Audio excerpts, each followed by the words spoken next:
श्री राम का मंदिर बहुत सालों बाद बना है और जिस पत्थर से बना है वो एक काले पत्थर का बना है। तो लोग उस पर बहुत ज़्यादा क्वेश्चन कर रहे हैं कि वो काला पत्थर क्यों है। मैं एक स्पीच प्रिपेयर करके नहीं आई हूँ, मैं जैसे बताने जा रही हूँ वो एक कुछ बात है कि लोग हमारे आराध्य पे कितने प्रश्न उठाते हैं। मतलब अब मंदिर इतने सालों बाद बन गया तो जिस मूर्ति जिस रंग का बना उसमें भी लोगों के प्रश्न कि काला क्यों बनाया। लोग ये जानने की वो नहीं करते, प्रयास नहीं करते कि क्यों उस रंग का बना। मैं बताती हूँ, वो जिस पत्थर का बना है वो है शालीग्राम पत्थर। और शालीग्राम पत्थर की एक प्रॉपर्टी होती है कि हम उस पर दूध चढ़ाएंगे तो वो दूध खराब नहीं होगा। जैसे हम किसी और पत्थर पर चढ़ाते हैं तो दूध हम पीते नहीं है, पिंतों को डाल देते हैं, कुछ भी करते हैं, लेकिन शालीग्राम पत्थर पे दूध चढ़ाने के बाद भी वो दूध पीने लायक होता है। और शालीग्राम पत्थर में बहुत एनर्जी होती है, तो वो एनर्जी में रिफ्लेक्ट करती है। तो मैं एक ये बात बोलना चाहती हूँ कि हमारे आराध्य जिनकी हम आराधना करते हैं, जिनकी हम पूजा करते हैं, उन पर प्रश्न उठाने से पहले हमें जान लेना चाहिए कि वो हुआ तो क्यों हुआ। जैसे श्री राम जैसे जो है मतलब हमारे भगवान, उन पर लोग बहुत क्वेश्चन करते हैं कि एक वो कांड है रामायण में कि जब किष्किंधा कांड, जब उन्होंने राजा बाली को पीछे से मारा था, तो लोग उस पर क्वेश्चन करते हैं जब वो भगवान ही है तो उन्होंने पीछे से क्यों मारा। तो उसके पीछे का भी एक कारण है। बाली जो था उसको ये वरदान मिला था कि वो उसके सामने से कोई लड़ेगा ना तो उसका आधा बल बाली के अंदर आ जाएगा और जो सामने वाला है उसका आधा बल कम हो जाएगा। अब भगवान वैसे तो भगवान ही है, लेकिन उन्होंने राम के अवतार में एक मानव के रूप में अवतार लिया था। तो अगर वो मानव के रूप में उसके सामने जाते तो बाली के अंदर मतलब उनका आधा वो आ जाता। अब बाली एक असुर की तरह काम करता था, मतलब अपने छोटे भाई की पत्नी को छीन लिया, सब बहुत ही बर्बाद उसने किया। तो अगर उसको मारना है तो भगवान को ये पता था कि बहुत जन्मों तक, बहुत युगों तक मैं अगर ये काम करूंगा तो मेरी लोग सराहना नहीं करेंगे, मुझे इस चीज के लिए बोलेंगे कि भगवान होने के बाद भी लोग पीठ पीछे से मारा।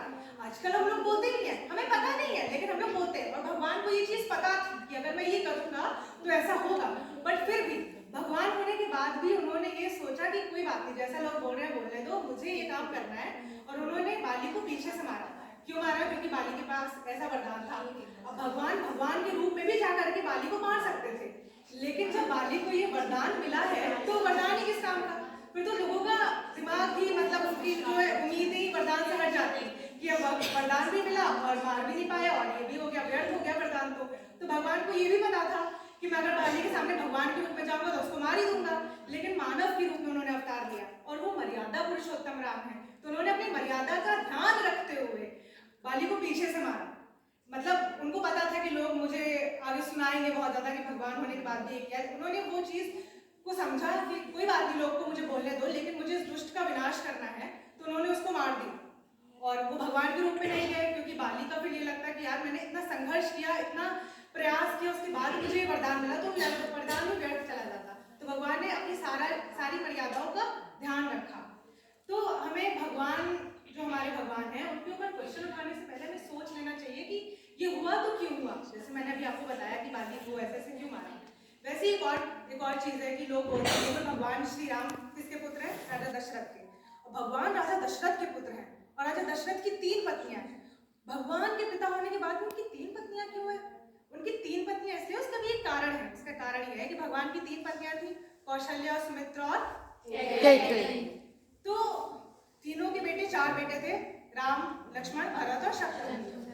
इनको दर्शाया गया है कि राम धर्म है, धर्म, काम, मोक्ष और अर्थ। राम अगर धर्म है, क्योंकि राम ने हमेशा धर्म का पालन किया, राम भगवान ने हमेशा धर्म का पालन किया। और उनके साथ कौन रहते हैं हमेशा? लक्ष्मण। लक्ष्मण कौन है? अर्थ है। अगर धर्म है, हम किसी धर्म का पालन कर रहे हैं तो धर्म का कोई अर्थ नहीं होगा। तो धर्म के साथ हमेशा अर्थ ही रहता है, मतलब हम कोई काम कर रहे हैं तो उसका अर्थ रहेगा।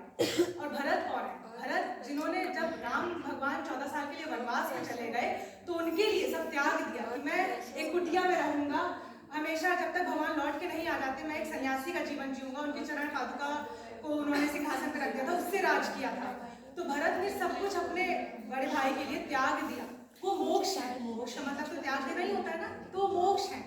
और काम कौन है? काम मतलब काम करने वाला काम, जो हम काम करते हैं।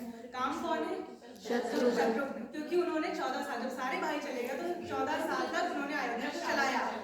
तो काम, धर्म, अर्थ और मोक्ष कभी एक सूत्र से नहीं आ सकते।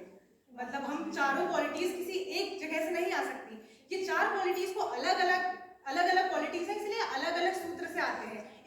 उनकी 3 पत्नियां थी। अब हम प्रश्न तो उठा लेते हैं कि उनकी 3 पत्नियां थी, ये कैसा हुआ, वो कैसा आदमी था, लेकिन जानना चाहिए कि क्यों हुआ था और मतलब उसके पीछे का क्या कारण है।